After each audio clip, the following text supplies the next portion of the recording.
Oi, meu povo, eu sou a professora Edilene e no vídeo de hoje a gente vai conversar um pouquinho sobre citologia. A citologia é o estudo da célula, né? Lembrando que a célula é a unidade funcional que vai desempenhar todas as funções necessárias para a sobrevivência dos seres vivos e também a unidade estrutural, unidade essa que vai formar o corpo dos seres vivos. Lembrando que a teoria celular, que é proposta por Sheldon Shen, eu não sei dizer o nome, vou colocar aqui. Essa teoria ela afirma que todos os seres vivos eles são formados por célula e que uma célula só pode surgir de outra pré-existente, tá? Aí você deve estar se perguntando, e os vírus? Onde é que eles estão enquadrados? Os vírus, eles não estão enquadrados na questão da teoria celular porque eles são organismos considerados acelulares, ou seja, eles não têm célula. Inclusive, alguns cientistas nem consideram esses organismos como seres vivos. Por quê? Porque eles só conseguem ter um metabolismo quando estão no interior de uma célula hospedeira. Eles conseguem se reproduzir, né, replicar ali o seu material genético. Voltando aqui para as células, né, nós temos organismos que são considerados unicelulares, que são os organismos que apresentam uma única célula na sua composição. O exemplo que nós podemos citar são os protozoários. Nós temos organismos que são pluricelulares, que são os organismos que apresentam mais de duas células em sua composição, podendo chegar a trilhões destas, como por exemplo, nós seres humanos que temos aproximadamente 65 trilhões de células, muita coisa, né? Então, gente, os organismos também eles são divididos em seres procariontes e seres eucariontes. Os seres procariontes, como o próprio nome sugere, são organismos primitivos, né? São organismos que têm célula primitiva. Né? Acredita-se que a primeira célula que surgiu no nosso planeta foi uma célula procarionte, tá? Então, quais são as características de uma célula procarionte? A célula procarionte, ela não tem organelas membranosas, ou seja, não tem organela envolta por membranas, tá? Inclusive, ela nem tem organela, né? Ela tem apenas o ribossomo. E aí, também outra característica da célula procarionte é que o seu material genético ele fica difuso, ele fica disperso ali no citoplasma. Então, célula procarionte não tem essa organização celular, digamos assim. Já a célula eucarionte, eu quer dizer verdadeira, é um tipo de célula que vai apresentar organelas membranosas, como a mitocôndria, como também o cloroplasto e várias outras, né? Além de apresentar organelas membranosas, tem o envoltório nuclear, que a gente chama de carioteca. Então, o material genético fica guardadinho ali na carioteca. Exemplificando aqui, eu tenho estas duas bolsas, tá?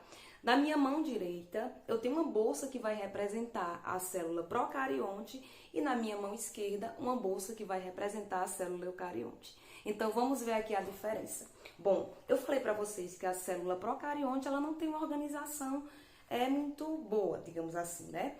Então, eu vou abrir aqui a célula procarionte e eu vou observar que dentro dessa célula eu tenho material genético. Não parece material genético, mas vamos fazer de conta, né? Eu tenho esse material genético que fica disperso, fica esse emaranhado. E eu tenho aqui alguns ribossomos, né?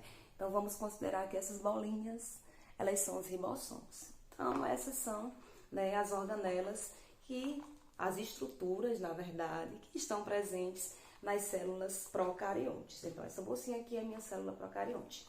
Já esta outra bolsinha, necessaire, como queiram, é uma célula eucarionte, né? Então, a célula eucarionte, ela tem organelas membranosas, que eu coloquei aqui vários tipos de pedrinhas, tá? Façam de conta que aqui tem centríolo, aqui tem mitocôndria, aqui tem várias outras organelas, o cloroplasto, tem o retículo endoplasmático liso, rugoso, complexo de Golgi e tudo mais. E tem aqui a estrutura-chave, né? Nós temos um núcleo e esse núcleo ele está individualizado, está aqui bem divididozinho, bem bonitinho, organizado, com essa estrutura externa, que eu coloquei aqui na bolinha de isopor, que a gente chama de carioteca, tá certo? Então, é basicamente isso. Em relação às partes básicas, né, para fins didáticos, a célula é dividida em 3 partes básicas. E quais são essas partes básicas da célula? Nós temos a membrana celular ou membrana plasmática. Qual é a função da membrana plasmática? Ela vai controlar a entrada e saída de substâncias na célula, né? Então, ela vai conectar o meio interior do meio exterior. Outra coisa importante é que a membrana plasmática ela vai delimitar a célula. Então, é uma estrutura bastante importante. Nós temos também o citoplasma, que ele é formado por um material gelatinoso, né? A gente chama de citosol. E aí no citoplasma encontram-se as organelas citoplasmáticas lá mergulhadas nessa região, né? Nesse gel. E nós temos o material genético. Então, nem toda célula tem núcleo, porém toda célula tem material genético. Qual é a função do material genético? O material genético ele vai transmitir as características hereditárias. Então, vamos fazer de conta, né, que a célula ela é uma grande fábrica. Então, nós temos, né, a fábrica, o espaço, né, vamos fazer de conta que é uma fábrica arredondada. Então, nós temos essa fábrica, né, e aí nós temos a membrana. A membrana ela vai ser o porteiro dessa fábrica. Então, nessa fábrica só vai entrar quem o porteiro permitir. E só vai sair também quem o porteiro permitir. E esse porteiro ele vai fazer com que haja a comunicação das pessoas que estão do lado de fora, ou seja, do meio externo para o meio interno, ok? E as organelas citoplasmáticas, elas são os funcionários. Cada organela tem uma função específica e cada funcionário dentro de uma fábrica tem uma função específica. Por exemplo, o funcionário que é a mitocôndria, a função dela é produzir energia para a célula, participar da respiração celular. É o funcionário que é o centríolo, divide a célula. O funcionário que é o lisossomo, ele faz a digestão intracelular, tá? E por último, o patrão. O patrão seria quem? No caso da célula eucarionte, o núcleo.